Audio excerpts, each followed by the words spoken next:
Bom, meu nome é Nonato Reis, eu sou professor de Física e a gente vai fazer um curso aqui sobre ressonância magnética aplicada em sistemas biológicos, tá? A gente vai dividir essa aula em duas partes. Nessa primeira parte, a gente vai ver todo o aparato físico que você vai precisar para você entender o fenômeno da ressonância magnética, tá? Então, na aula de hoje, a gente vai pegar toda a base física e amanhã a gente entra no fenômeno da ressonância magnética, tá? Eu escolhi ressonância magnética aplicada em sistemas biológicos, mas amanhã você vai ver que ela pode ser utilizada em muitas áreas, na espectroscopia, na engenharia para analisar a estrutura interna de materiais e assim por diante. Tudo bem? A minha proposta aqui é a gente vai fazer uma visão geral do que se vai precisar de física sem entrar em equação matemática. Se tiver uma equação matemática, uma equação simples, provavelmente uma equação que todos vocês conhecem. Tudo bem? Eu também não me preocupei na aula de colocar numa cronologia, tá? Eu coloquei da maneira que eu vou precisar para que você entenda o fenômeno. Eu não fiz uma cronologia, né? Tipo, aqui é física clássica, aqui é física moderna, a gente vai ver os conceitos como sendo física em geral. Tudo bem? Tá? Então, olha só. O primeiro fenômeno, a primeira coisa que você precisa entender, que é uma coisa que ela não é novidade para ninguém, é a chamada onda eletromagnética, né? É você conhecer, por exemplo, o espectro eletromagnético. Tudo bem? Primeiro, o que é que seria uma onda eletromagnética? Preste bem atenção.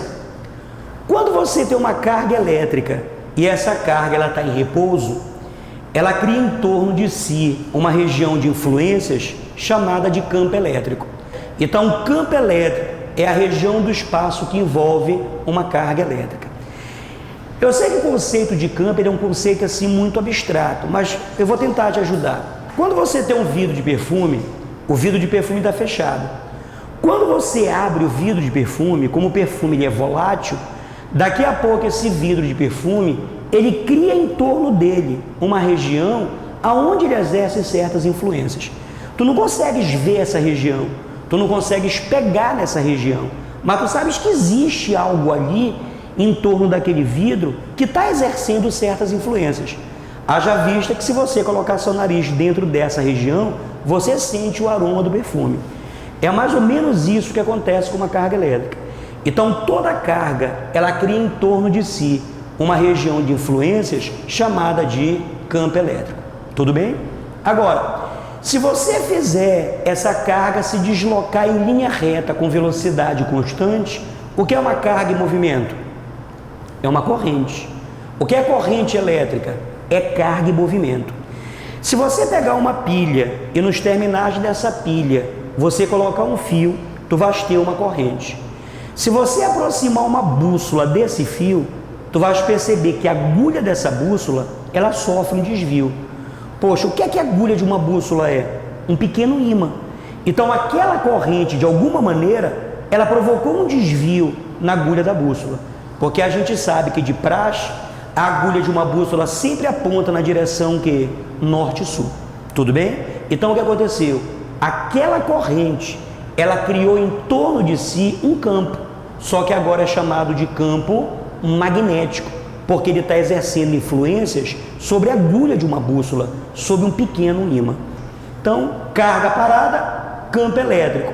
Se essa carga se desloca com velocidade constante, além do campo elétrico que ela já tinha, ela cria um outro campo, chamado de campo magnético. Esses dois campos se sobrepõem, formando uma única estrutura, chamada de campo eletromagnético. O que é um campo eletromagnético? É a região do espaço em torno de uma carga que se desloca em linha reta com velocidade constante. Entendeu? Por exemplo, se a gente conseguisse ver agora uma carga se deslocando em linha reta com velocidade constante, a gente iria perceber que ao redor dela existe uma espécie de aura. Essa aura seria seu campo eletromagnético. Pois bem, se você pega uma carga elétrica e se você acelera essa carga elétrica, ela não tinha um campo eletromagnético ao redor dela? Quando ela é acelerada, aquele campo eletromagnético se desfaz em forma de ondas o que? Eletromagnéticas. Tudo bem? Então, se você pega uma carga e se você acelera uma carga, aquele campo eletromagnético ao redor dela se desfaz em forma de ondas eletromagnéticas. Tudo bem? Então, eu tenho uma carga elétrica aqui na minha mão, olha. Eu pego essa carga e começo a acelerar. Se eu tiver um instrumento metálico na mão, eu vou ouvir uma estação de rádio local. Eu estou produzindo o quê? Ondas de rádio. Se eu aumentar um pouco mais a vibração da minha mão, se tiver água aqui por perto, ela começa a ferver. Eu estou criando micro-ondas. Eu vou aumentar um pouco mais a vibração da minha mão, só que eu vou ser breve, porque a minha mão ela vai aquecer. Eu estou produzindo o que? Infravermelho, que são ondas de calor. Se eu aumentar um pouco mais a vibração da minha mão, tu vais perceber que a coloração dela vai mudando de vermelho, alaranjado, amarelo, verde, azul, anil e violeta. Eu estou criando o que? O espectro de luz visível. Se eu aumentar um pouco mais a vibração da minha mão, eu vou produzir o que? Ultravioleta. Você não pode olhar porque a radiação ultravioleta, ela provoca catarata. Se eu aumentar um pouco mais a vibração da minha mão, daqui a pouco ela está emitindo o que? Raio-X. E se eu aumentar um pouco mais a vibração da minha mão, eu estou produzindo radiação gama, que é utilizada em tratamento de radioterapia para pacientes com câncer. Entendeste? O que foi que eu citei agora para ti? O chamado espectro eletromagnético. Então, no espectro eletromagnético, qual é a sequência? Ondas de rádio, micro-ondas, infravermelho, luz visível. A luz visível é formada de quantas cores? 7. Vermelho, alaranjado, amarelo, verde, azul, anil e violeta. Abaixo nós temos o que? Ultravioleta, o raio-X e o raio gama. Tudo bem? A frequência ela cresce da onde? Ela cresce das ondas de rádio para a radiação gama.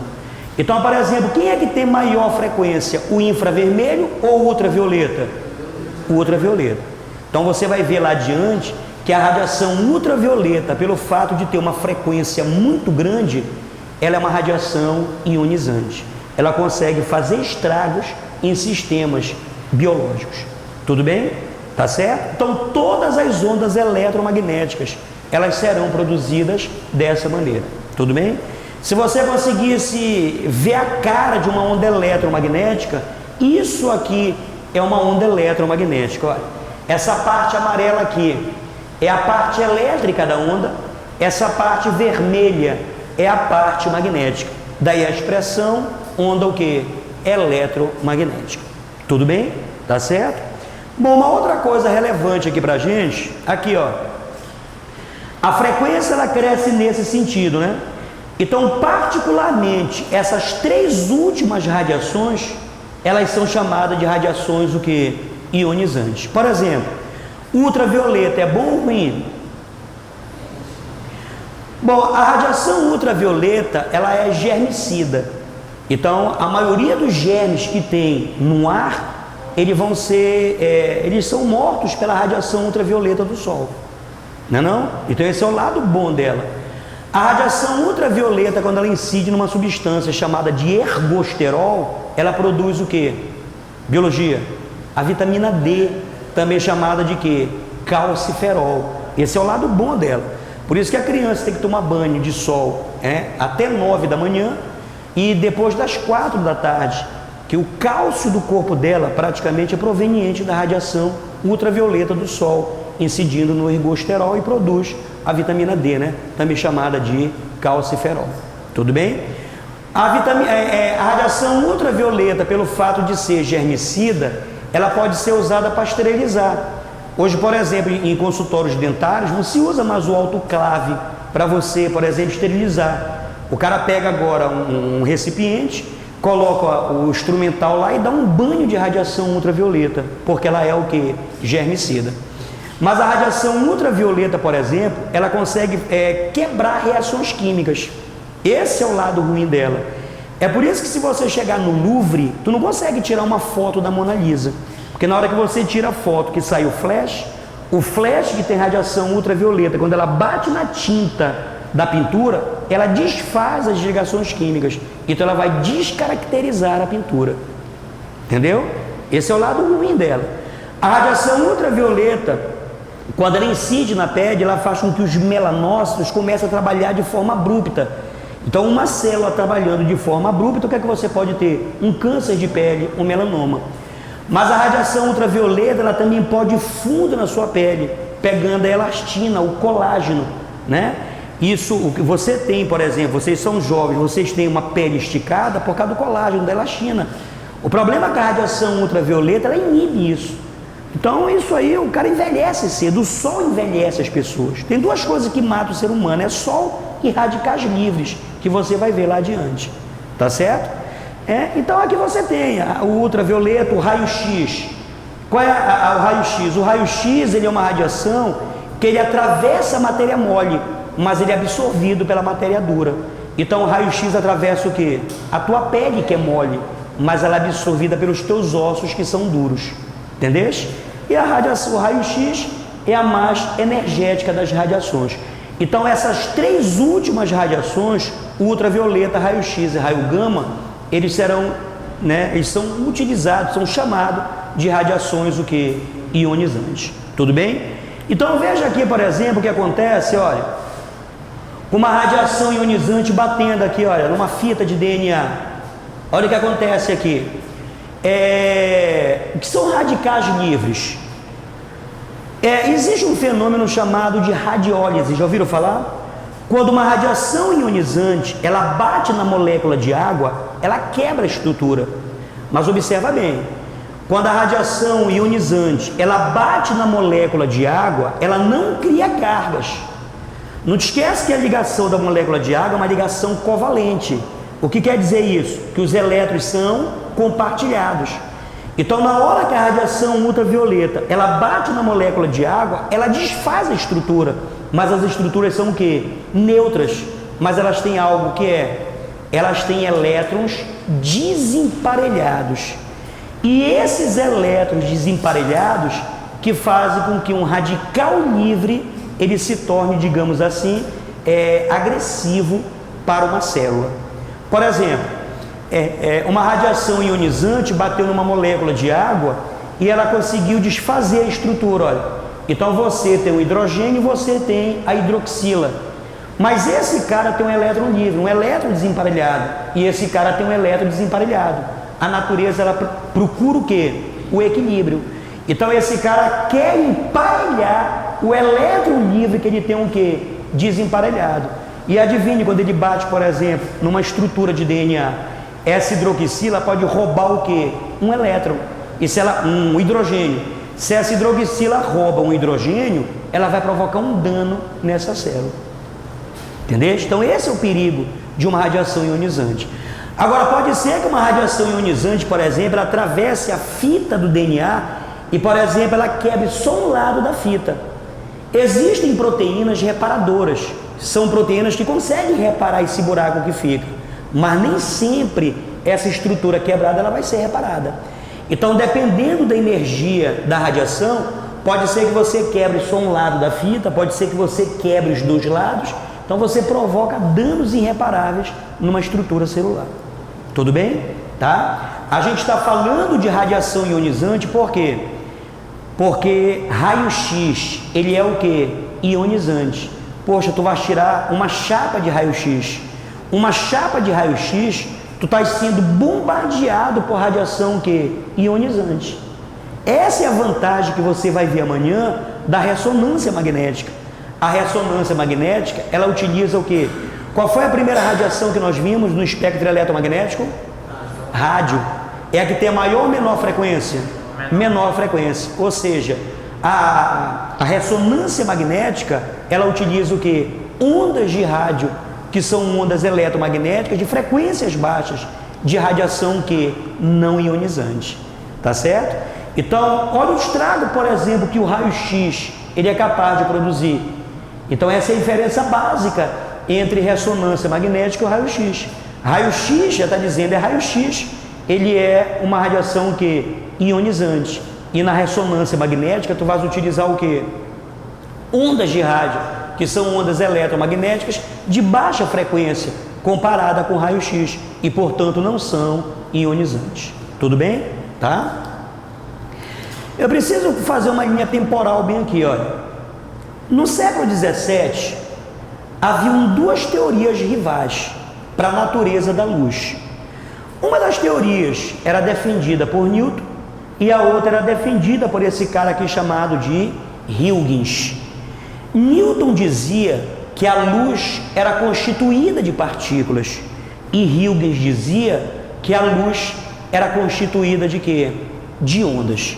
Então você tinha duas teorias rivais. Uma teoria corpuscular, porque o que é uma partícula? É um pequeno corpo. O que é um pequeno corpo? É um corpúsculo. Daí vem teoria o que? Corpuscular. As pessoas perguntavam assim: Newton, por que tem luz vermelha e luz azul? Porque são partículas de tamanhos diferentes. Newton, como é que você explica a reflexão? Simples. Se você pega uma esfera e joga numa parede, ela bate e volta com a mesma velocidade. Isso é reflexão. Newton, como é que você explica a refração? Se você pega uma esfera e joga dentro d'água, quando a esfera entra na água, ela reduz a velocidade dela. Então, ele conseguia explicar a maioria dos fenômenos. Christian Huygens, ele dizia que a luz era o quê? Uma onda. A luz tinha um comportamento o quê? Ondulatório. A pergunta é: qual dos dois você acha que ganhou esse primeiro round? Newton, pela bagagem que ele tinha, né? Isaac Newton tinha uma bagagem tão grande que era muito difícil alguém dizer que ele estava errado. E o fato dele ter essa bagagem muito grande, isso aí atrasou o progresso da ciência durante muito tempo. Porque era difícil as pessoas dizerem: pô, a tua teoria é uma teoria que está errada, né? Então, pela bagagem que Newton tinha, Isaac Newton venceu esse primeiro round. Então, no século XVII, a luz ela tinha um comportamento que corpuscular. A luz era constituída de partícula. Porém, gente, existe um fenômeno chamado de interferência. A interferência é o efeito resultante da superposição de duas ondas. Duas ondas podem se somar e duas ondas podem se subtrair. Por exemplo, um avião, um caça de guerra. O piloto sentado no cockpit, ele está praticamente em cima do motor. O barulho ali é ensurdecedor. Dentro do cockpit existe um dispositivo que pega o barulho de fora, ele cria um antibarulho. É o mesmo barulho, mas em oposição de fase.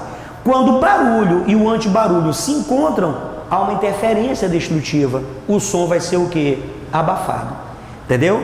Então, uma onda pode anular outra onda? Pode. Mas uma partícula pode anular uma partícula? Será que se você pegar, por exemplo, um jogo de bilhar, quando você dá uma tacada numa bilha, que uma bilha bate na outra bilha, tem possibilidade das duas sumirem? Impossível. Então uma partícula não pode anular uma partícula, uma onda pode anular uma onda. Esse era o calcanhar de Aquiles da teoria de quem? De Isaac Newton. Apesar dele fazer muito sucesso, mas o modelo dele não explicava o que? A interferência, né? Mas pelo fato dele ter uma bagagem muito grande, o modelo dele foi o modelo que prevaleceu. Mas há uma diferença entre você dizer e você mostrar. Tu sabes que na ciência o experimento ela é a prova dos 9 de uma teoria, né? E esse cara bem aqui, olha, Thomas Young, ele era médico, mas ele também era o que? Físico. Talvez a habilidade dele como médico fez com que ele fizesse essa experiência aqui, olha. Ele pegou uma cartolina, um pedaço de papel, e fez 2 fendas. Essas fendas, ela tem que ser muito estreitas. Quando ele faz a luz passar por essa fenda, a luz ela vai ter que contornar essa fenda, quer dizer, a luz ela tem que passar pelo buraco e sofrer um espalhamento. Essa propriedade que ela tem de sofrer esse espalhamento, de contornar esse obstáculo, isso é difração. Então a luz ela sofreu difração na primeira, difração na segunda. Aí no caminho entre ela e a tela, as luzes se encontram. O efeito resultante desse encontro que é a interferência. E olha o que ele provou. Listras claras, a interferência é construtiva. Listras escuras, a interferência é destrutiva. Então, Thomas Young, ele mostrou o quê? Que a luz ela pode sofrer interferência. E se ela pode sofrer interferência, Newton estava errado. A luz não era constituída de partículas. A luz é um fenômeno que ondulatório. Tudo bem? Tá certo? Porém, em 1900, esse cara aqui chamado de Max Planck, ele provoca uma revolução na física. Que revolução ele provoca? Ele prova que a energia, ela não pode ser emitida por um corpo de forma contínua. A energia vai ser emitida através de quê? De pequenos pacotes de energia. Cada pacotezinho de energia, ele chamou de quantum. Em latim, toda palavra que termina em um M, o plural vai para A. Então, quantum, qual é o plural? Quanta. Currículo, qual é o plural? Currícula. Então, um currículo, 2 currícula. Tudo bem?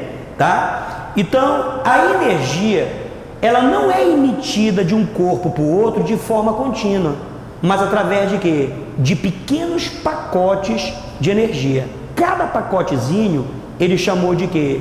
De quantum. Tudo bem?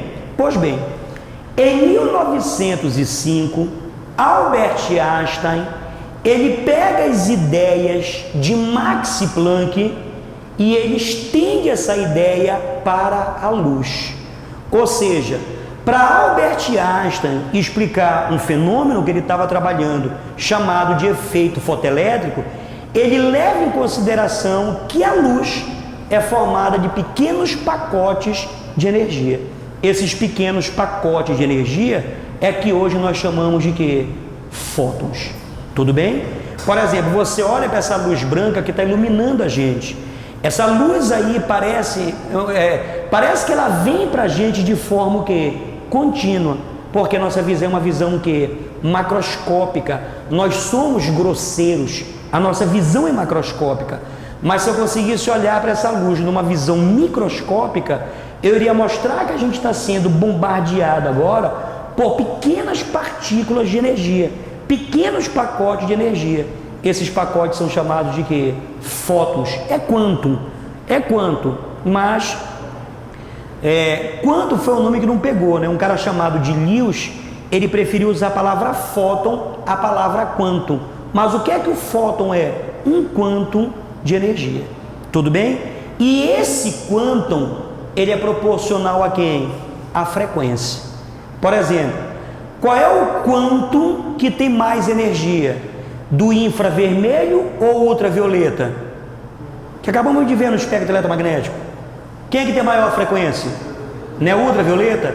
Se o ultravioleta tem uma frequência maior, o quantum, o fóton de ultravioleta, ele tem uma quantidade de energia maior, por isso que ele é mais penetrante.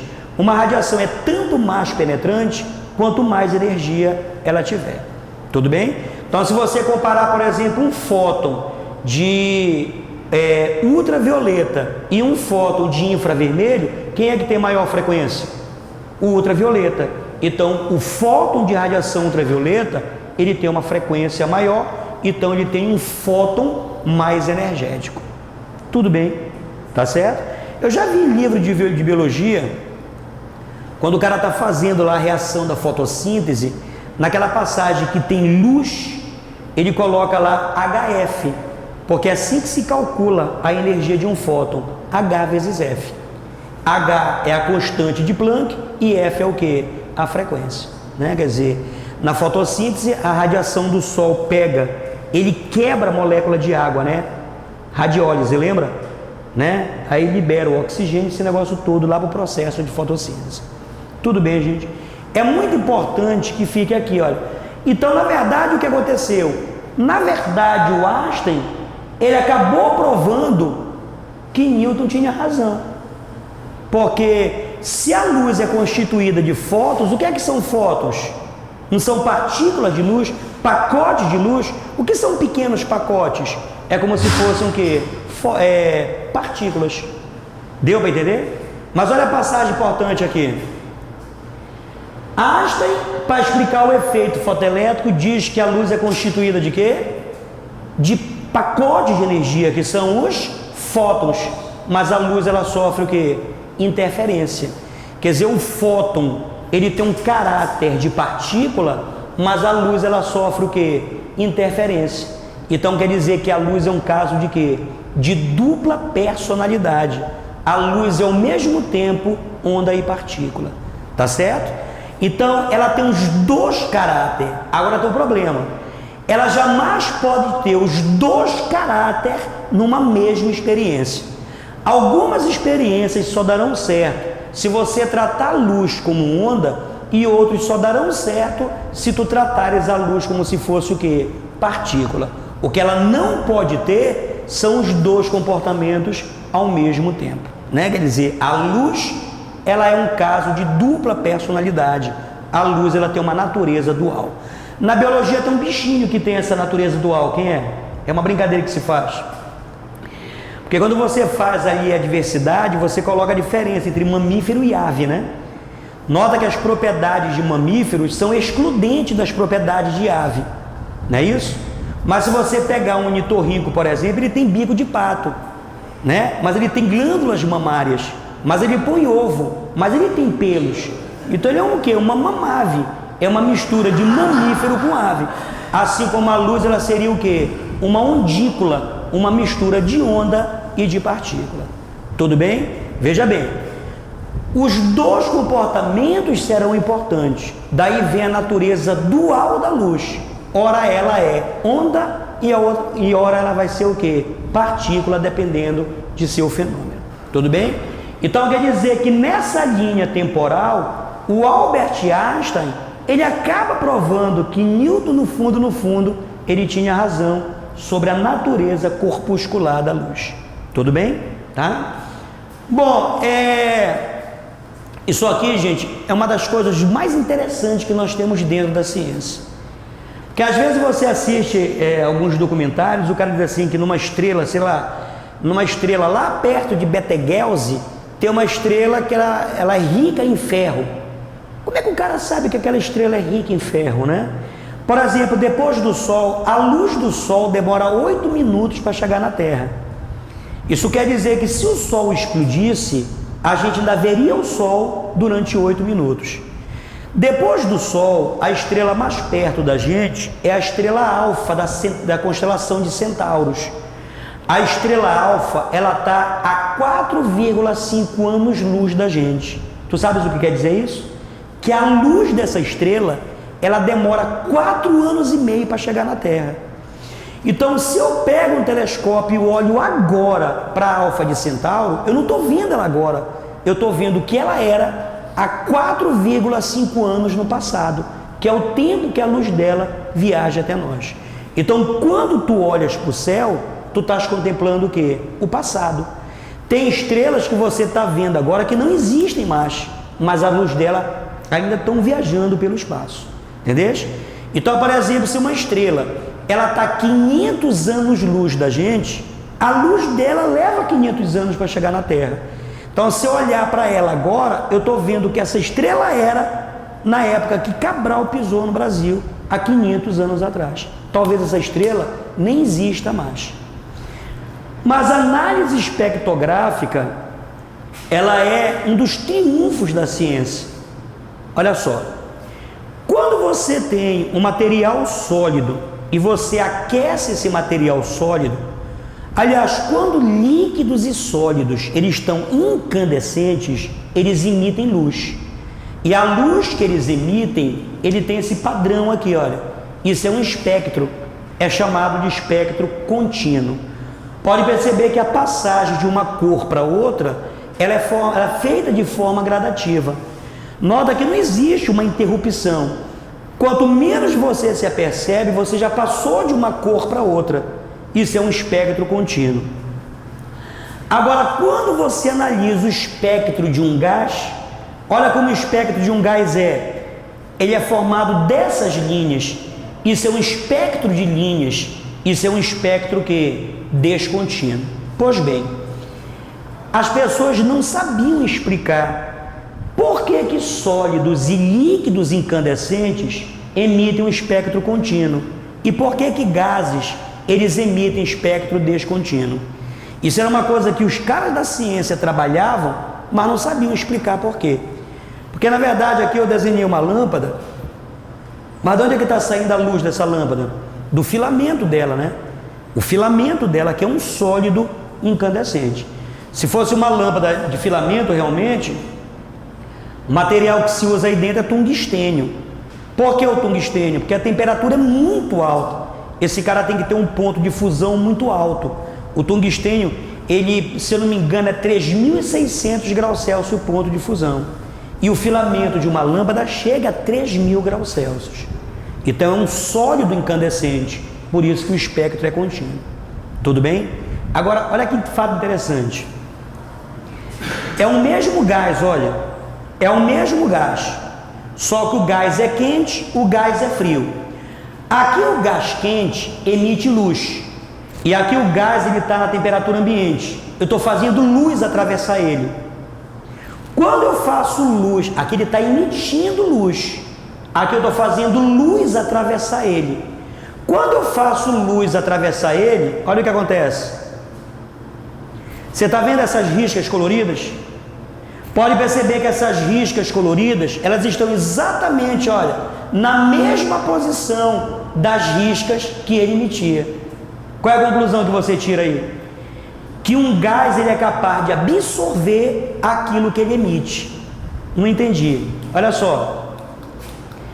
Olha o espectro do Sol. Se você pegar a luz do Sol e fazer a luz do Sol atravessar um prisma, olha como é o espectro do Sol. Mas o espectro do Sol apresenta essas linhas escuras. Se eu pegar o espectro do hidrogênio, olha o espectro do hidrogênio. As linhas escuras, elas estão exatamente na mesma posição do espectro do hidrogênio. Qual é a conclusão que você tira? Que a atmosfera do Sol, ela é rica em quê? Hidrogênio. Quando a luz do Sol atravessa a atmosfera mais externa, ela absorve aquilo que ela é capaz de emitir. Ela está absorvendo exatamente o que? As linhas do hidrogênio. Então o Sol é rico em quê? Em hidrogênio. Deu para entender? Porra, o cara pega, a gente pega, por exemplo, sei lá, o ferro, a gente transforma o ferro em gás e faz a experiência com gás. Então eu tenho o espectro do gás, entendeu? Aí eu pego a luz de uma estrela. Quando a luz daquela estrela atravessa a atmosfera dela, vai absorver algumas linhas, não vai? Aí eu comparo aqui, poxa, essas linhas que a atmosfera dessa estrela absorveu é parecido com ferro, então naquela estrela tem ferro. Ou naquela estrela tem carbono, e assim por diante, né? Agora, o que é isso aqui? Isso aqui é impressão digital de um elemento químico. O que é que diferencia, por exemplo, o ferro do cobre? Hein? O ferro do cobre vai ser diferenciado porque cada um tem a sua assinatura. Essa é a assinatura de quem? Do hidrogênio. O ferro tem uma assinatura totalmente diferente. Então, cada elemento químico tem a sua própria assinatura. Não é interessante isso? Hein? Você tem uma assinatura dessa onde? No código genético, né? Então, assim como os seres vivos têm o seu código genético, sendo a sua assinatura, os elementos químicos têm um código genético, o código de barra deles, a impressão digital dos elementos químicos. Isso se chama análise o quê? Espectrográfica. Tudo bem? Tá? Em 1911, um cara chamado de Ernest Rutherford, ele elabora um modelo atômico. Esse modelo atômico de Rutherford, ele ficou conhecido como modelo planetário. Como é o modelo atômico de Rutherford? Lembra das aulas? O modelo atômico de Rutherford, ele tem um núcleo positivo e ao redor desse núcleo nós temos elétrons girando. É como se fosse um pequeno sistema solar, onde o núcleo do átomo faz o papel de quem? De Sol, e os elétrons fazem o papel de quê? De planetas. Né? Quer dizer, quando Rutherford ele fez o seu modelo em 1911, os cientistas ficaram maravilhados. Tanto é que esse modelo ele ficou chamado de modelo que? Planetário. Mas embora o modelo de Rutherford ele fosse um modelo bonitinho, um modelo que fizesse algumas, ele resolvesse alguns problemas, mas o modelo de Rutherford tinha um problema. Qual era? Início da aula. O elétron não está girando? Todo elétron que gira, ele não está sendo acelerado, porque ele tem uma aceleração centrípeta. O que é que a gente viu no início da aula? Que toda carga acelerada, ela perde ondas o quê? Eletromagnéticas. Então o elétronzinho girando, ele não está perdendo onda eletromagnética, a órbita dele vai diminuindo, até ele se chocar com o núcleo. A natureza seria instável.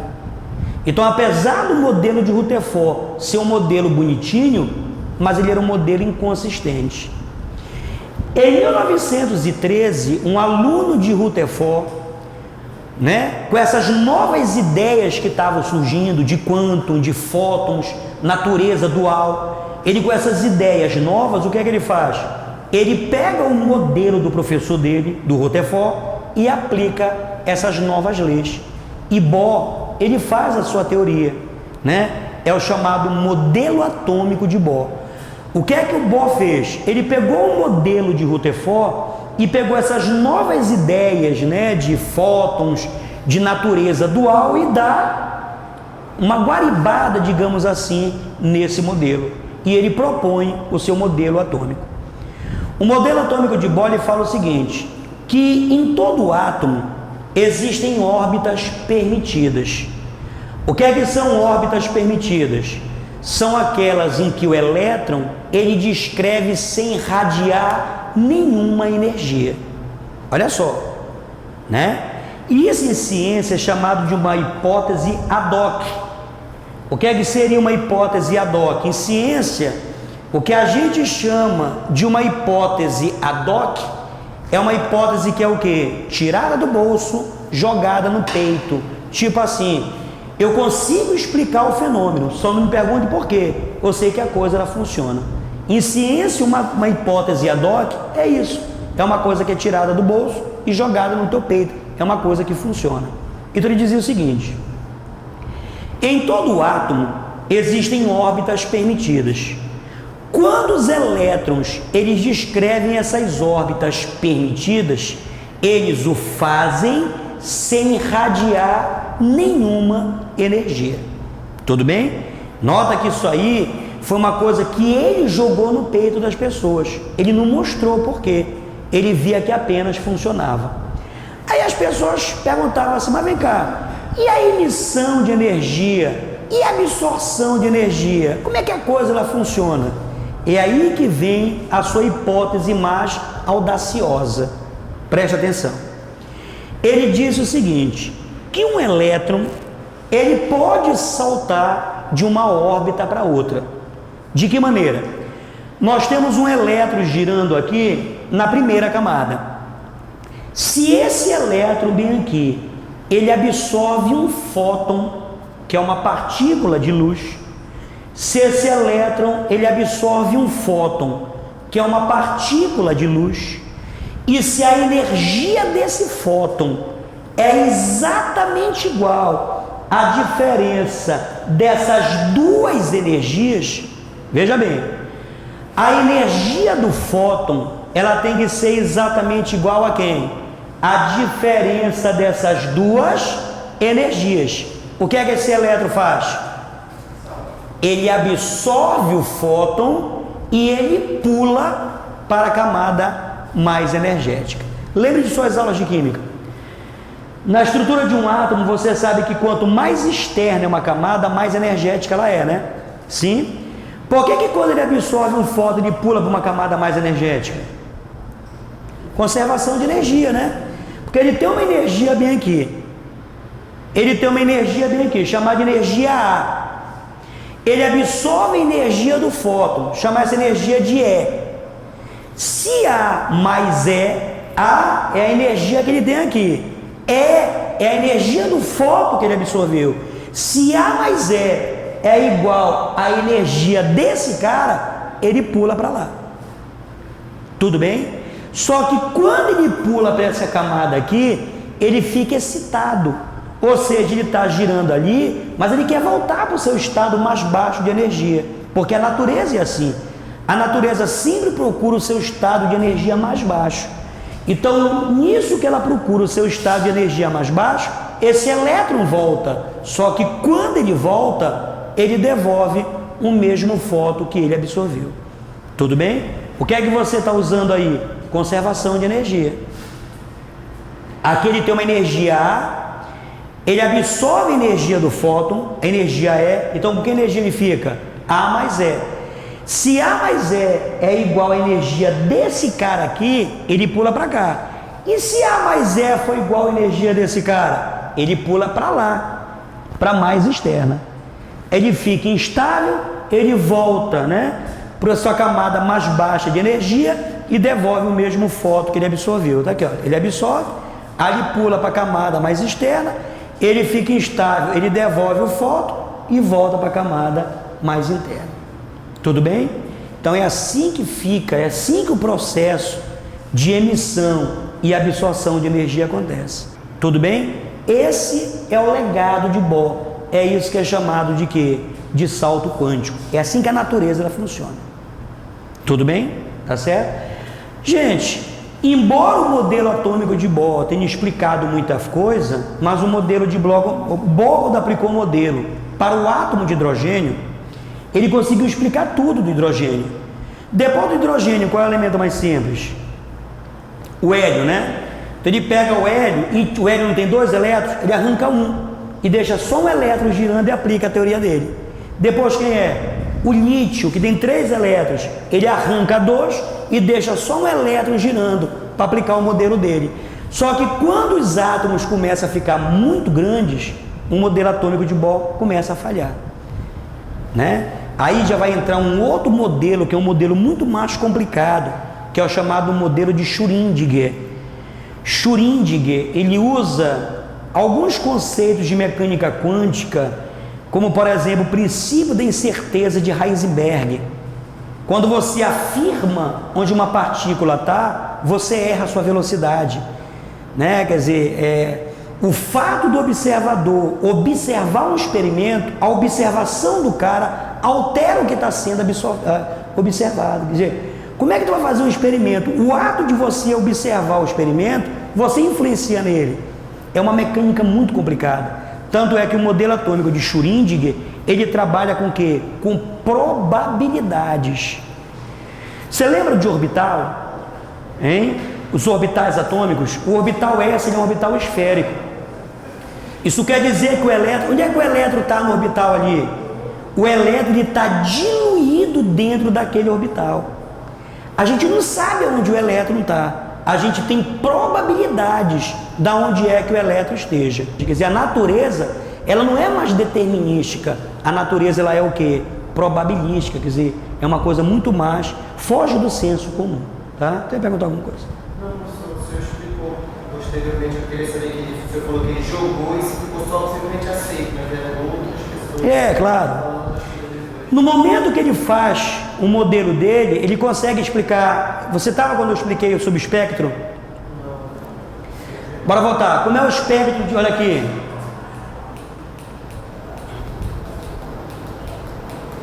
Eu te falei aqui, ó, que o espectro de um sólido incandescente é um espectro contínuo. Mas o espectro de um gás, ele é um espectro que? Descontínuo. As pessoas sabiam que isso era assim, mas não sabiam por quê. Aí o Bohr explicou, olha como o modelo dele é satisfatório. Olha como o modelo dele é satisfatório. Imagina que o elétron esteja aqui. Aqui, ele absorve o fóton. A energia desse fóton que ele absorve é exatamente igual à diferença dessas duas energias. Então o elétron aqui absorve o fóton e pula para cá. Beleza? Quando o elétron pula para cá, o átomo fica excitado. O elétron quer voltar. Mas eu posso ter quantas possibilidades? 2. Pode ser que ele volte num salto só, emitindo um fóton, ou pode ser que ele pule primeiro daqui para cá, emitindo fóton aqui, e daqui para cá, emitindo fóton aqui. Está explicado por que gases emitem espectro que? Descontínuo. Ele conseguia explicar muita coisa, entendeu? ele explicava muita coisa, só que quando os átomos foram ficando cada vez mais complicados, o modelo dele começou a falhar. Por isso que existe a dó. Tudo que é assim. Pode explicar dessa forma. Não, Ele dizia assim, a coisa ela funciona, mas a gente não sabe por quê. Entendeu? Diz que é uma hipótese ad hoc. Entendeu? Tá? A física ela tem alguns aparatos que às vezes ela tem uma ferramenta toda especial, né? Uma delas é o chamado cálculo vetorial. Quando você sabe que um vetor, algumas grandezas, elas precisam de algo a mais, né? Porque se eu falo assim para ti, olha, eu falo assim, poxa, passou na minha frente agora um carro com uma velocidade de 80 km por hora. Essa frase, ela está completa? Não. A primeira coisa que tu perguntas é para onde? Para a esquerda, para a direita, norte, sul, leste, oeste? Há esse tipo de grandeza que não basta somente um valor numérico, uma unidade de medida. É necessário uma direção e um sentido, ela é chamada de uma grandeza vetorial. Porque se você fala assim, Nonato, anda 1 metro, eu ando 1 metro para frente, para trás, para a esquerda, para a direita, eu tenho um deslocamento, ele também é uma grandeza o quê? Vetorial. Mas eu falo assim, olha, a temperatura dessa sala está em torno de 18 graus Celsius, a frase ela está completa, porque não precisa dizer que é 18 para cima, 18 para baixo, para a esquerda, para a direita. Então a temperatura é uma grandeza o quê? Escalar. Quando você trabalha com vetores, existe uma álgebra toda especial em cima dela. Uma delas é você multiplicar vetores. Por exemplo, eu quero pegar esse vetor e multiplicar por esse. Quando você faz o produto vetorial de 2 vetores, quando você pega esse vetor e multiplica por esse vetor, tu vai gerar um terceiro vetor. Esse terceiro vetor, ele sai do plano formado pelos dois. Existe uma regra que é essa regra da mão direita. Olha para cá, mão direita. Se eu vou multiplicar A com B, a minha mão tem que girar no sentido de A para B. Eu não vou multiplicar A por B, então a minha mão tem que girar no sentido de A para B. Olha meu polegar, ficou para onde? Para cima. Então o produto desse vetor por esse vetor gera um terceiro vetor. Esse terceiro vetor sai do plano formado pelos dois. Tudo bem? Tá certo? Preste atenção. Olha essa grandeza que você estudou no ensino médio, mas provavelmente você não se lembra mais, que é o torque. O que é que seria o torque trocando em miúdos? Torque significa eficiência de rotação. O torque vai depender de 2 coisas. Vai depender do braço, que é esse comprimento, e vai depender da força que você aplica. Por exemplo, bora pegar coisas intuitivas. Você quer afrouxar essa porca. Tu vai segurar a chave bem aqui? Não. Você afasta a sua mão do ponto de rotação. Então, de forma intuitiva, tu sabes que se tu aumentares esse braço, a eficiência de rotação é melhor. Entendeu? Por que a maçaneta de uma porta fica ali? Porque a porta ela tem que girar em torno da dobradiça. Então, quanto mais afastada tiver, melhor o efeito de rotação. Vocês já viram quando o pneu do carro fura, que o cara mete aquela chave em forma de cruz e está emperrado o parafuso? O que é que ele faz? Ele pega um vergalhão, ele mete na chave, aumenta o braço e tranquilamente ele tira o parafuso. Quer dizer, o fato de aumentar o braço, isso provoca uma eficiência de rotação melhor. Pois bem, essa eficiência de rotação que é chamado de torque. Tudo bem? Mas aí, olha aqui, olha o que é que o torque é. Uma grandeza o quê? Vetorial. Usando isso que tu acabaste de aplicar, me diga para onde é que está o torque. Matematicamente o torque é definido por esse produto vetorial. Mão direita, como é que você gira? No sentido da multiplicação, né? Qual é o sentido da multiplicação aqui? Né? De A para B? Então tu gira a tua mão de A para B. Qual é o sentido aqui da multiplicação? Né? De D para F? Então gira a tua mão no sentido de D para F. Para onde é que está o torque? Entrando no quadro. Isso vai ser muito importante para tu entenderes amanhã o fenômeno da ressonância magnética. É importante saber a direção. A matemática em si, para mim, não me interessa, mas me interessa saber para onde um elemento físico ele tem que estar para você entender lá adiante. Tudo bem? Tá? Ó, por que o peão está girando nesse sentido? Primeiro, o peão, que ele não sabia o que era precessão, a Terra ela tem 14 movimentos, né? Dentre os 14, os mais conhecidos são translação, rotação, precessão e nutação. Translação, que na verdade é revolução, é o movimento dela em torno do Sol. É o que faz, é a duração do ano, né? Certo? E o fato do eixo da Terra ser inclinado, isso gera as 4 estações do ano. Então, o movimento da Terra em torno do Sol, que é translação. A Terra gira em torno do próprio eixo dela. Isso é rotação. O eixo da Terra gira, parece um peão, olha. O eixo da Terra gira. Então, a Terra estaria aqui. Aqui está o eixo da Terra. O eixo da Terra, ele gira. Esse movimento que o eixo da Terra faz parece um movimento de um peão. É isso que é chamado de quê? Precessão. Olha, rotação, translação é o movimento da Terra em torno do Sol, né? A Terra leva o quê? 365 dias e 6 horas. Ainda tem essas 6 horas para encher o saco, né? 6 horas quer dizer que em 4 anos, 6 vezes 4, 24, tu ganha um dia a mais, que é o ano bissexto, que entra no dia 29 de fevereiro. Como é que se chama o movimento da Terra em torno do próprio eixo dela? Rotação. A Terra leva 24 horas, né? Sim. E esse movimento do eixo da Terra é a precessão. Sabe quanto tempo uma precessão? 26 mil anos. Você nunca vai ver, teu neto não vai ver, teu bisneto não vai ver, teu tataraneto não vai ver, mas daqui a 26 mil anos ela deu uma volta completa. Tá? Agora, olha lá, nota que o segredo do peão é que ele está girando em torno do eixo dele. Por exemplo, se o peão não estivesse girando em torno do eixo dele, se o peão tivesse parado, e se eu deixasse ele assim, o que iria acontecer? Ele cai, né? Então o segredo do peão é o fato de ele estar sofrendo o quê? Uma rotação em torno do seu eixo. Por isso que numa bicicleta tu não cai, né? O segredo da bicicleta é o movimento. Tiver em movimento, tu está em equilíbrio, certo? Agora veja para cá, por que o peão está precessando nesse sentido? Força, deslocamento, slide interior que é gotinha, torque. Para onde é que esse torque está? O torque gira no sentido, você gira sua mão no sentido de D para P, né, no caso? Porque o torque não vai ser o D vezes P.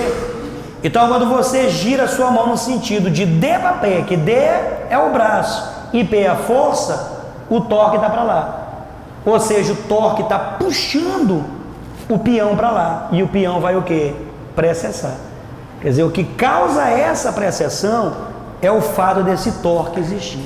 Mas o segredo maior é o fato dele estar o quê? Girando em torno do seu próprio eixo. Porque se ele estiver parado, ele cai. Tudo bem? Tá? Eu tenho aqui um aparelhinho que eu fiz lá em casa. Fiz não, comprei pelo Mercado Livre. É um giroscópio, olha. Quer dizer, parece impossível esse movimento dele, né? Mas ele só está precessando por quê? Porque ele está girando em torno do eixo dele. Claro que devido ao atrito ele vai perdendo velocidade até finalmente ele cair. Olha só. Momento angular. Momento angular. Existe uma grandeza que é chamado de momento linear. Eu não sei se você lembra do ensino médio, o momento linear é dado por essa expressão. Mas eu disse para ti, eu ia fugir um pouco das equações matemáticas, né? Não usa matemática. Mas eu vou ter que colocar essa equação só para você entender o que é momento linear. Se você pega uma bola de ping-pong e e joga essa bola de ping-pong numa parede, numa janela de vidro. A bola de ping-pong bate e volta, certo? Se você pegar um tijolo e jogar na janela de vidro, com a mesma velocidade que você jogou a bola, o tijolo vai quebrar a janela de vidro. Por que você teve estragos diferentes se a velocidade foi a mesma? Porque a massa é diferente. Veja que a velocidade sozinha, ela não consegue explicar o que aconteceu, porque a velocidade foi a mesma. Além da velocidade, eu preciso de quê? Da massa. E esse produto entre massa e velocidade, isso é chamado de momento linear, ou quantidade de movimento. É por isso que quando dois pugilistas vão ligar, a primeira coisa que faz, o que é? Além de rezar, é se pesar. Por que se pesar? Porque na hora que o cara dá um soco na cara do outro, o que ele está aplicando na cara do cara é a massa dele multiplicado pela velocidade do soco. Então os dois têm que ter a mesma massa. O diferencial fica onde? Na velocidade. Entendeu? No exemplo que eu te dei da janela de vidro, quem é que eu mantive constante? A velocidade. A diferença estava onde? Na massa. E no caso do pugilista, eu mantive quem constante? A massa. O diferencial estava na velocidade. A massa de um corpo é uma medida do seu conteúdo de inércia. É por isso que se um corpo está em repouso, qual é a tendência dele? Ficar em repouso, ele não quer mudar. A natureza não gosta de mudança. Essa oposição que a natureza oferece para não mudar seu estado, é isso que é chamado de inércia. A inércia seria, grosso modo, o estado de preguiça do corpo. E quanto maior a massa, maior a inércia. Tudo bem? Agora, existe aqui, olha lá. Essa aqui é a quantidade de movimento linear. Bora fazer a comparação. Quantidade de movimento linear é a massa multiplicada pela velocidade. Isso aqui que a gente representa pela letra L é a quantidade de movimento angular. Isso aqui, ó, é a quantidade de movimento linear. É a massa multiplicada pela velocidade. Isso é com movimento linear. Quantidade de movimento angular. Não dá que a equação é a mesma? Peraí. Quantidade de movimento linear é massa vezes velocidade. Quantidade de movimento angular por simetria. Esse I está fazendo o papel de quem? Da massa. Esse I é chamado de momento de inércia. Não entendi. A massa mede a inércia do corpo na translação. O que é que o momento de inércia mede? A inércia de um corpo para rotação. Assim como existe inércia na translação, existe inércia na rotação. Bora lá, fazer a simetria. Quantidade de movimento linear, massa vezes velocidade. Essa aqui que é a quantidade de movimento angular. Por simetria, esse cara aqui quem é? A massa. Então esse cara está fazendo o papel de massa. O nome dele? Ali é massa, aqui é momento de inércia. Aqui é velocidade linear, aqui é velocidade que? Angular. Detalhe fundamental. Já viu essa experiência aqui? Geralmente você vê, se você colocar no YouTube, você encontra, o cara senta. Vou te dar um exemplo prático. Aquela bailarina na pista de gelo, quando ela começa a girar, como é que ela gira? Com o braço aberto. Se ela quer ganhar velocidade, o que ela faz? Ela faz isso aqui, ó, ou baixa o braço. Veja bem. Aqui depende da massa. Esse cara aqui, ele faz o papel de massa, que é o momento de inércia. Mas na rotação, além da massa, isso vai depender o quão perto ou quão longe a massa está do eixo de rotação. Quanto mais longe a massa estiver do eixo de rotação, maior a inércia, maior a dificuldade. E quanto mais perto a massa estiver do eixo de rotação, menos inércia. Menor a inércia. Entendeu? Então, por exemplo, quando o cara está numa plataforma girante, que ele está com o braço assim, olha, A massa do halteres assim e a massa do halteres assim é a mesma. Mas quando a massa do halter está assim, o que acontece? Ele está longe do eixo de rotação, maior vai ser a inércia. Por isso que ele gira lentamente.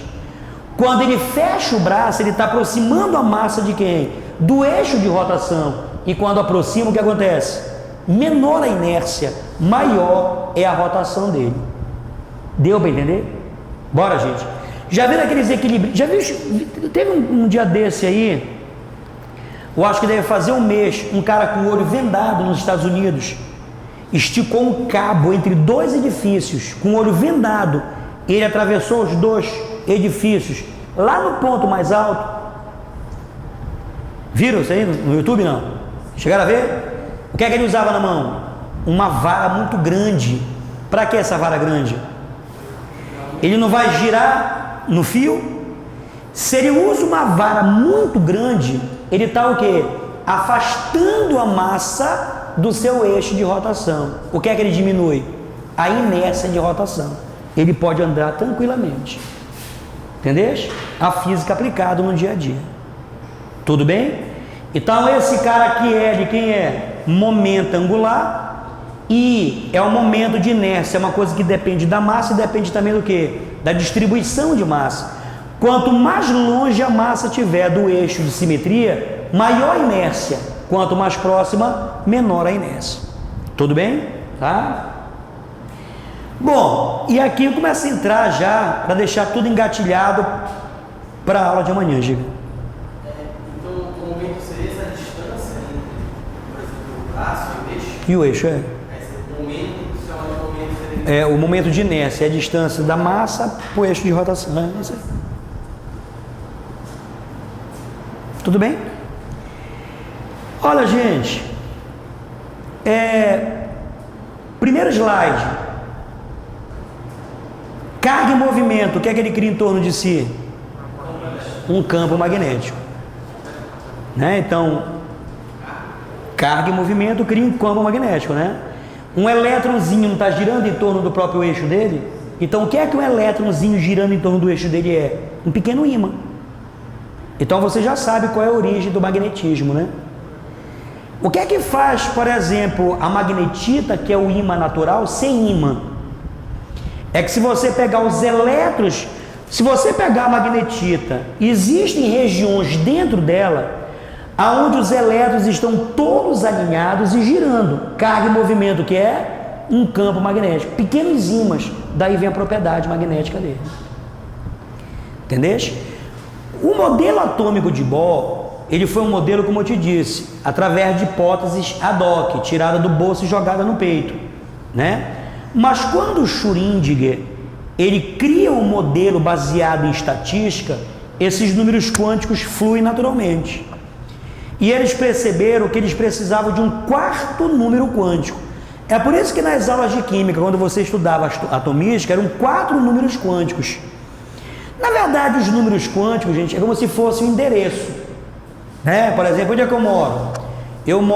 Eu sou de Belém, eu moro na Curuzu, eu moro num edifício Petrópolis, eu moro no 12º andar, eu moro no apartamento 1203.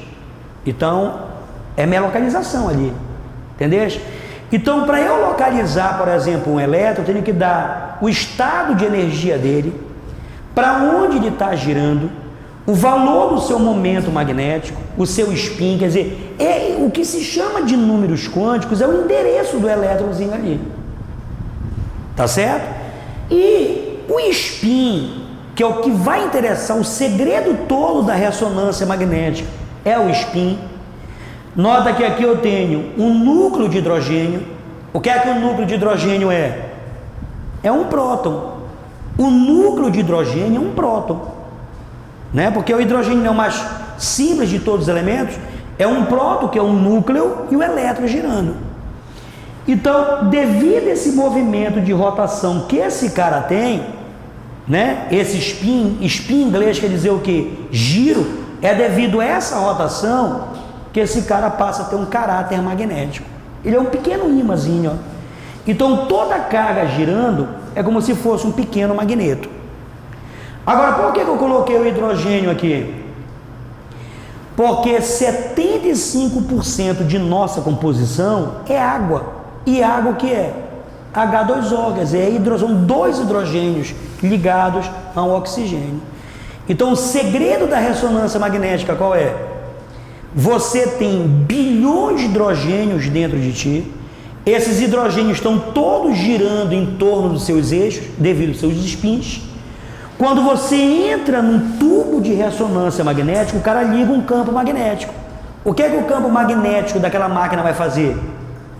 Alinhar os seus spins. Então, quando você entra ali na ressonância magnética, né, os seus bilhões de átomos de hidrogênio, eles estão girando de forma aleatória. Quando o cara liga o campo magnético da máquina, ele vai alinhar os seus spins. E claro que você vai ver o que acontece, né, na aula de ressonância magnética.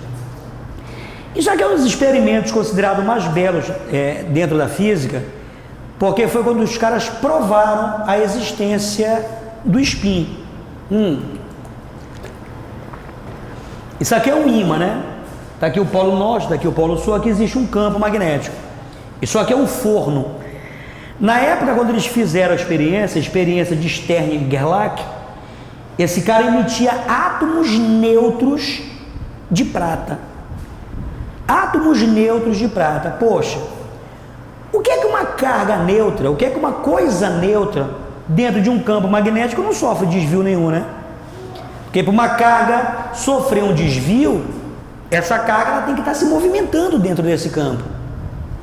Porque se você tem um campo magnético e se a carga se movimenta dentro desse campo, essa carga sofre desvios. Mas eram átomos neutros. Átomos neutros, já está dizendo, a carga é zero. Só que quando eles fizeram os átomos de prata passarem por esse campo magnético, olha o que aconteceu. Ele se dividiu em 2. Por que ele se dividiu em 2? A explicação está aqui, olha. Eu não vou usar prata porque tem muitos elétrons. Vou pegar aqui o sódio que tem 11 elétrons. O sódio é neutro, né? Mas ele tem algo especial nele, o que é? Não é assim que se representa spin? Spin é campo magnético. O que é que a regra de Pauli diz? Que no orbital tu só podes ter o quê? 2 elétrons. E esses 2 elétrons tem que ter o quê? Spins contrários. Um spin up e um spin down. Por que eles têm que ter spins contrários? Porque um spin não é um ímãzinho? Se tu colocares 2 ímãs, norte com norte, repulsão. Eles não conseguem coexistir. Para que haja coexistência, tu tens que ter o norte de um com o sul do outro. Aí eles conseguem coexistir. É por isso que dentro de um orbital, você só pode ter 2 elétrons e esses 2 elétrons têm que ter o quê? Spins contrários. Deu para entender? Olha lá. Efeitos magnéticos cancelados, efeitos magnéticos cancelados, efeitos magnéticos cancelados, mas ele tem o quê? Um elétron desemparelhado. Então, na verdade, o que é que está acontecendo aqui? Quando esse átomo de prata está passando aqui, aquele elétronzinho desemparelhado, o que é que ele é? Um ímãzinho. Não é um ímãzinho? E o ímãzinho pode ser desviado para o polo norte, dependendo do polo dele, ou pode ser desviado para o polo sul. Por isso que você tem um spin up e um spin down. Essa foi a prova da existência de spins. Deu para entender? Quer dizer, embora o átomo seja neutro, mas ele sofreu desvios exatamente por causa do quê? Daqueles aquele spinzinho desemparelhado. Você vê uma tecnologia médica, né? Você vai ver a maravilha do que é ressonância magnética. Nota que está usando física básica aqui. Física sim, física para poetas, né? Uma física sem equação. Você entendendo os fenômenos envolvidos. Tudo bem? Então o segredo do cara é exatamente esse elétronzinho desemparelhado. Tudo bem? Bom, e aqui ó, a indução eletromagnética, que eu acho que essa aqui ficou... acho que quase ninguém respondeu essa aí, né? Esse cara aqui chamado de Faraday, gente, eu gosto dele, porque o Faraday, na Inglaterra lá do século XVIII, século XIX, sei lá, 1800, século XIX, né? Ele foi uma daquelas crianças da Inglaterra, que a criança ficava na escola até 13 anos, né? Ela aprendia a ler e escrever as 4 operações básicas e ela ia trabalhar para ajudar na renda da família. E quanto mais filho tivesse, né, maior a renda familiar. E Michael Faraday foi uma dessas crianças. Só que o primeiro emprego dele foi encadernador. Encadernador porque era tudo manual, né? Os livros eram costurados à mão. E o primeiro livro que ele encadernou foi uma edição especial da Enciclopédia Britânica, um livro dedicado à física e química. Ele leu todinho o livro e pegava o salário dele, dividia, dava uma parte para a família e pegava o que sobrava e comprava o aparato para fazer os experimentos que estavam ali.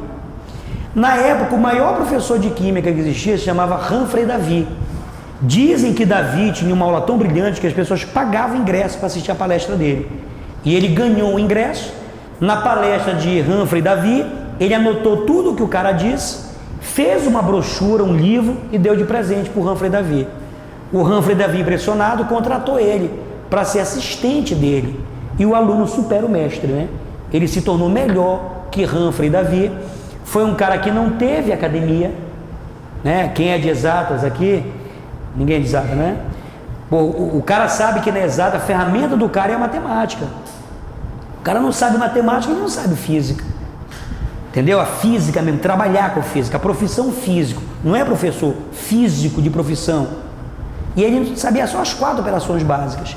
Mas foi o cara que descobriu benzeno, foi o cara que descobriu eletrólise, foi o cara que descobriu, gente, a maneira pelo qual a energia elétrica é distribuída no mundo inteiro.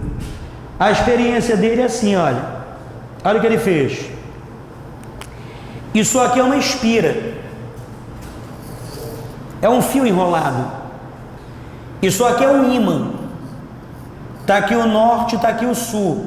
Eu vou fazer esse ímã se aproximar dessa espira. Eu vou colocar um amperímetro bem aqui. Tu sabes que um amperímetro é um aparelho que detecta o quê? Corrente. O que é que tu está achando estranho ali? Como é que esse fio ele vai detectar uma corrente se ele não está ligado a nenhuma bateria? Né? Mas essa foi a grande descoberta dele. Ele percebeu que quando ele fazia esse ímã se aproximar dessa espira, aparecia uma corrente na espira. E quando esse cara se afastava dessa espira, a corrente ficava em sentido contrário. Ou seja, o fato de você aproximar ou afastar esse ímã, isso faz aparecer na espira uma corrente elétrica. Mas qual é a explicação? O campo magnético ele é representado por linhas. E toda vez que linhas atravessam uma superfície, aí você tem um conceito de quê? De fluxo. O que é fluxo? Fluxo é um número de linhas que atravessam uma dada superfície. Por que quando esse ímã se aproximou dessa espira, apareceu uma corrente nela? Porque na hora que esse ímã se aproxima da espira, mais ou menos linhas estão furando a superfície? Mais, então o fluxo variou. E esse é o segredo. Sempre que o fluxo magnético varia, aparece o quê? Uma corrente. Tu entendeste como é que funciona uma hidrelétrica agora? É claro que eu vou fazer um experimento aqui grosseiro. Numa hidrelétrica, a grosso modo, você tem uma espira bem aqui. Uma casa, uma espira. Aí existe um campo magnético entrando nessa espira, certo? Dessa espira sai um eixo. Aqui tu tens uma roda. A água cai nessa roda, a roda gira, o eixo gira e esse cara começa a girar dentro do campo magnético. Tu não tens um fluxo aqui? O fluxo aqui é máximo, o fluxo aqui é zero, o fluxo aqui é máximo, o fluxo aqui é zero. O que é que está vendo aqui? Uma variação de fluxo. E se há uma variação de fluxo, aparece uma corrente que alimenta a casa da gente. A corrente elétrica da casa da gente é uma corrente contínua ou alternada? Olha lá, fluxo máximo, fluxo zero, fluxo máximo, fluxo zero. A corrente elétrica na casa da gente, ela varia dessa maneira, olha. Ela varia assim, olha. Fluxo máximo, zero, máximo, zero, máximo, zero, máximo, zero. A corrente da casa da gente, ela é uma corrente o quê? Alternada. Aliás, no mundo inteiro é alternada, né? Porque no Brasil, acho que mais de 90% da energia do Brasil é hidrelétrica, né? Mas se não fosse hidrelétrica, fosse energia eólica, que é a mesma coisa. Isso é a mesma coisa para energia eólica. O eixo é a mesma coisa para energia eólica. A diferença é que não é a água que faz girar, é o vento. Então a corrente também é alternada. Entendeu? E como é que funciona uma usina nuclear? Toda usina nuclear tem que ficar à beira de rio, né? Viu o que aconteceu no Japão? Por que tem que estar na beira de rio? Porque dentro de um reator daquele está ocorrendo uma fissão nuclear. A temperatura ali dentro é uma temperatura de 9.000 graus Celsius. A temperatura da coroa do Sol é 6.000. É uma temperatura maior que a coroa do Sol. A temperatura é tão grande que ela pode derreter aquele cara entrar na Terra. Então aquilo tem que ser resfriado. Como? Água. Lembra que a água tem um calor específico muito alto?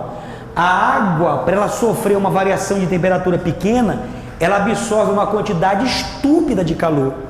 Então tem que estar na beira de rio, para que quando a água passar ali dentro, o calor passa para a água evapora instantaneamente, e é esse vapor que faz a turbina girar, para gerar eletricidade. Por isso que dizem que a energia é limpa, né? Que é vapor d'água. Entendeu? Então isso aqui é uma descoberta simples, mas é isso aqui que é o princípio de geração de energia do mundo inteiro. A energia elétrica gerada no mundo inteiro é baseada nesse princípio aqui, ó. Isso aqui foi um experimento que eu fiz, olha. Isso aqui é um ímã, isso é uma espira, ó. O cara está fazendo o fluxo magnético variar, olha como a corrente é detectada aí.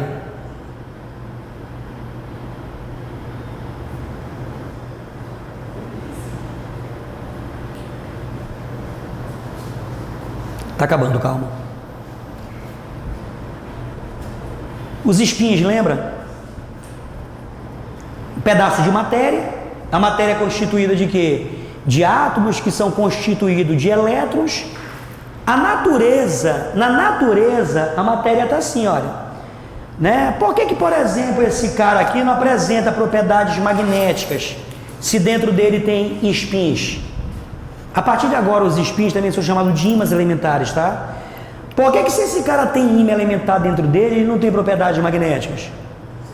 Porque os ímãs estão ao acaso, ó. Se os ímãs elementares estão ao acaso, o efeito total aqui vale quanto? Zero. Tem ímã elementar, mas não apresenta propriedades magnéticas. Quando eu coloco esse cara dentro de um campo magnético, o que acontece? Os ímãs elementares, eles se alinham na direção do campo. Só isso que pode fazer qualquer linha? Não. Impacto, essas coisas? Pode. Já caiu até questão em prova. Se você pegar, por exemplo, um ímã e começar a bater com o martelo em cima do ímã, o que acontece? Desmagnetiza. Porque se ele é ímã, os ímãs elementares estão alinhados. Se tu bate, ele começa a desalinhar. Ele perde propriedade magnética. Outra coisa, pega um ímã e esquenta ele. Se você aquecer, o calor no movimento desordenado, ele deixa de ser ímã. O esposo da Madame Curie, que a gente chama de Curie, o Pierre Curie, ele descobriu que todo ímã tem uma temperatura acima do qual ele deixa de ser ímã, que é o chamado ponto Curie. É a temperatura acima do qual ele perde as propriedades magnéticas. Agora, é claro, se o ímã esfria, ele volta a ter propriedades magnéticas. Agora, gente, e se eu desligar esse campo magnético, o que é que tu acha que acontece com esses espinhos? Com esses ímãs elementares? Pois é. Existem substâncias que são chamadas de substâncias ferromagnéticas. São as substâncias que são usadas para fabricar ímã artificial. As substâncias ferromagnéticas são aquelas que, quando tu desliga esse campo magnético, os ímãs elementares, eles não voltam. aí esse cara retém magnetismo durante muito tempo. É assim que são fabricados os ímãs artificiais. Esses ímãs que é usado em alto-falante, ímã de geladeira. Tu entendeste? Agora existem substâncias, olha que interessante, que quando tu desliga o campo magnético, eles se desalinham, ele perde a propriedade magnética. São as chamadas substâncias paramagnéticas. Uma substância ferromagnética desligou o campo magnético, o material retém magnetismo. E substância paramagnética desligou o campo magnético, ele fica praticamente sem magnetismo residual. Existem substâncias que quando tu coloca ela dentro de um campo magnético, ela resiste. Ela resiste. Ela resiste até os ímãs elementares se alinharem. Quando você desliga, não volta. São substâncias duras magnéticas. Uma substância dura magnética é aquela que quando você desliga, ela retém o magnetismo durante muito tempo. E uma substância que você coloca dentro de um campo magnético, ela já está se alinhando. É uma substância mole magneticamente. Dura em inglês, hard.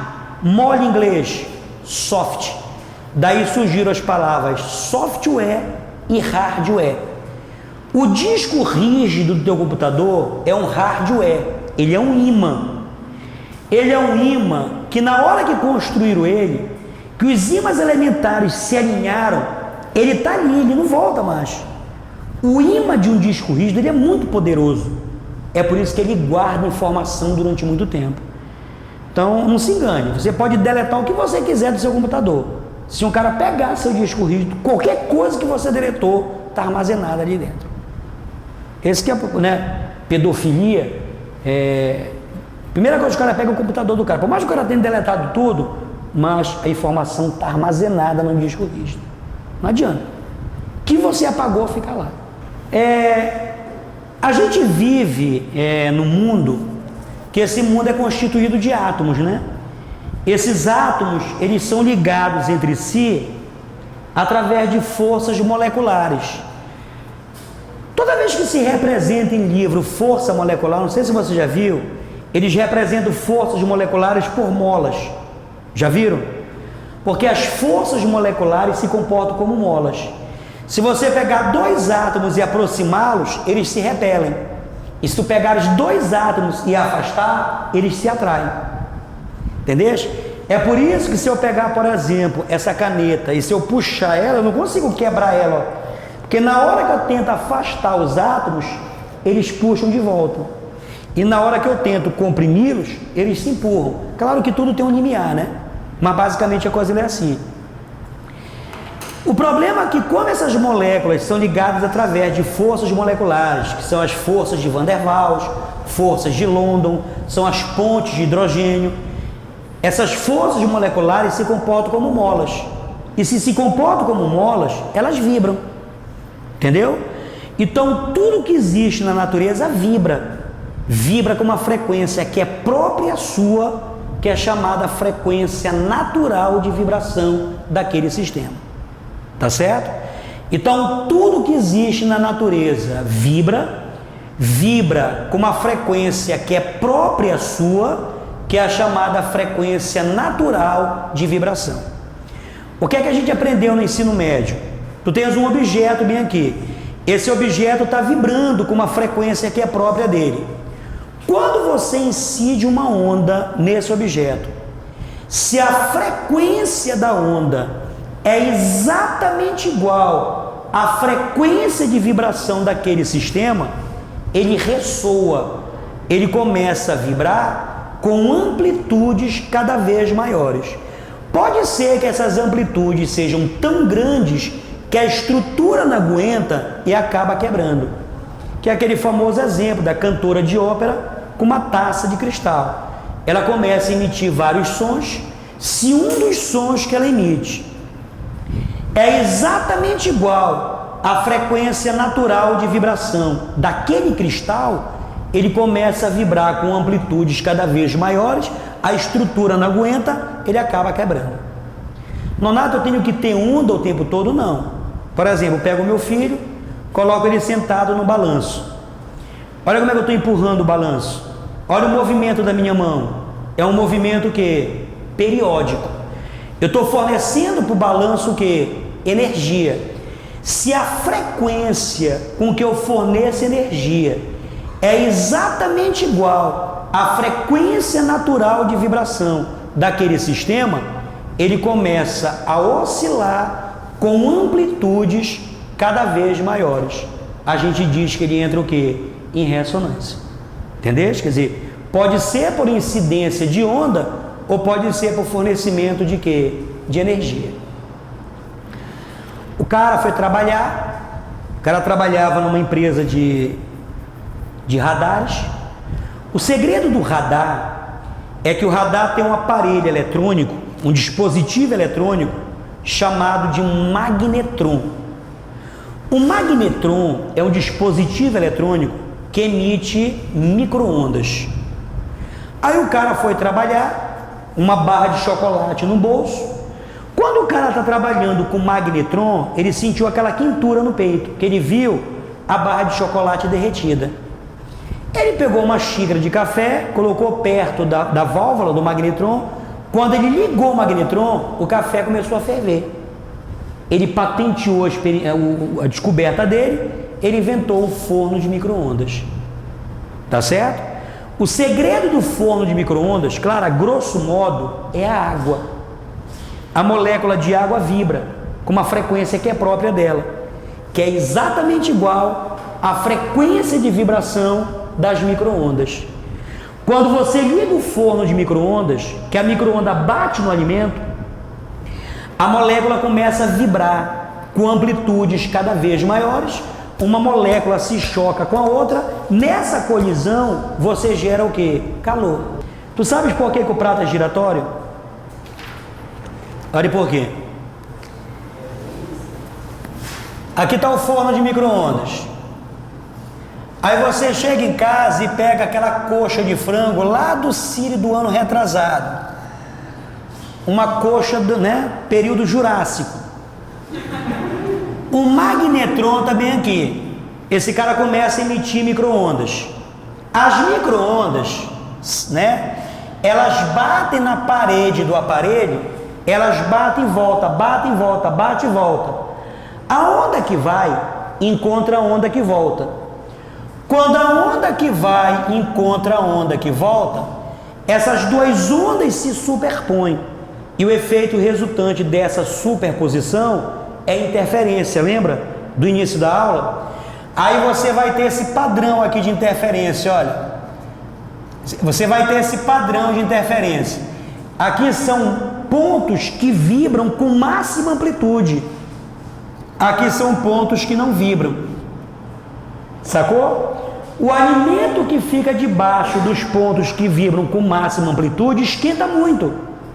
Mas o alimento que fica debaixo desse ponto que não vibra, não esquenta. Aí o cara pegava, comia pontos quentes, pontos frios. Pontos quentes, pontos frios. Qual foi a saída? Colocar um prato giratório para dar um aspecto uniforme. Deu para entender? Então olha só, quando você liga a sua televisão, tu estás fazendo a antena da televisão da tua casa entrar em ressonância com a antena, por exemplo, da Liberal. É o momento que você vai captar a estação. É o que acontece no rádio do seu carro e assim por diante. Agora, o exemplo que todo livro dá é esse exemplo aqui, olha.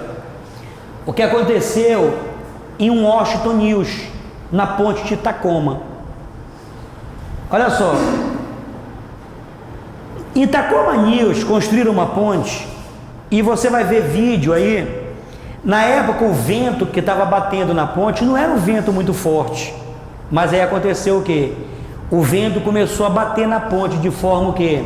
Periódica, fornece para a ponte o quê? Energia na mesma frequência da frequência natural de vibração. A ponte de Tacoma começou a vibrar com amplitudes grandes e algo aconteceu. Na hora que ela começou a vibrar, ela sofreu um torque foi no momento que ela desaba. Olha só. Olha só. As amplitudes de vibração.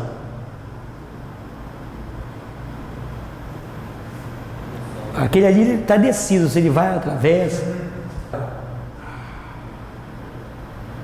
Olha o cara desesperado ali correndo.